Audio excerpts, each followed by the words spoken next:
नमस्कार. स्वाभिमानी TV news चॅनलच्या बातमीपत्रात आपलं तक्रारींची दखल घेत जिल्हाधिकाऱ्यांनी क्षयरोग कक्षाला दिली अचानक भेट. अनुपस्थित कर्मचाऱ्यांवर कारवाईचे दिले जिल्हाधिकाऱ्यांनी निर्देश.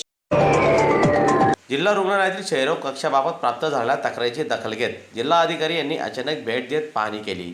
यावेळी काही कर्मचारी अनुपस्थित आढळल्याने जिल्हाधिकाऱ्यांनी तीव्र नाराजी व्यक्त केली. तपासणी दरम्यान कक्षातील कामकाज रुग्णांना दिल्या जाणाऱ्या सुविधा तसेच नोंदींची पाहणी करण्यात आली. काही ठिकाणी अनियमितता आढळल्याने संबंधित अधिकाऱ्यांना तात्काळ सुधारणा करण्याच्या सूचना देण्यात आल्या. दरम्यान अनुपस्थित कर्मचाऱ्यांवर कठोर कारवाई करण्याचे निर्देश देत आरोग्य सेवांमध्ये कोणतीही हलगर्जी सहन केली जाणार नाही असा इशारा देखील जिल्हाधिकाऱ्यांनी दिलेला आहे. दरम्यान क्षयरोग नियंत्रणासाठी शासन विविध योजना राबवत असून त्या प्रभावीपणे राबविण्यासाठी सर्व संबंधितांनी जबाबदारीने काम करण्याचे आवाहन जिल्हाधिकाऱ्यांनी केले आहे. आज साधारण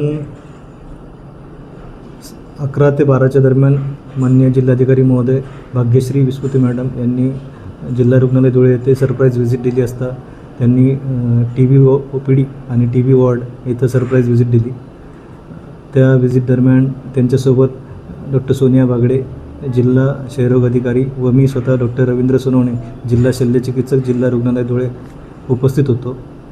त्या सरप्राईज व्हिजिट दरम्यान मॅडमांना वैद्यकीय अधिकारी अनुपस्थित आढळून आले तसेच काही क्लर्क अनुपस्थित आढळून आले. टोटल तिथं 29 लोकांचा स्टाफ होता. काही कर्मचारी गैरहजर असल्यामुळे त्यांना कारणे दाखवा नोटीस बजावा असं माननीय जिल्हाधिकारी महोदय यांनी सांगितले आहे. तसेच TB वॉर्डमध्ये आणि TB OPDमध्ये साफसफाई आणि इतर सुधारणा करण्याबाबत निर्देश दिले आहेत. त्या अनुषंगाने येत्या काही दिवसांमध्ये कारवाई करण्यात येईल व सदरील अहवाल हा डेप्युटी डायरेक्टर नाशिक व जॉईंट डायरेक्टर मुंबई येथे पाठवण्यात येईल.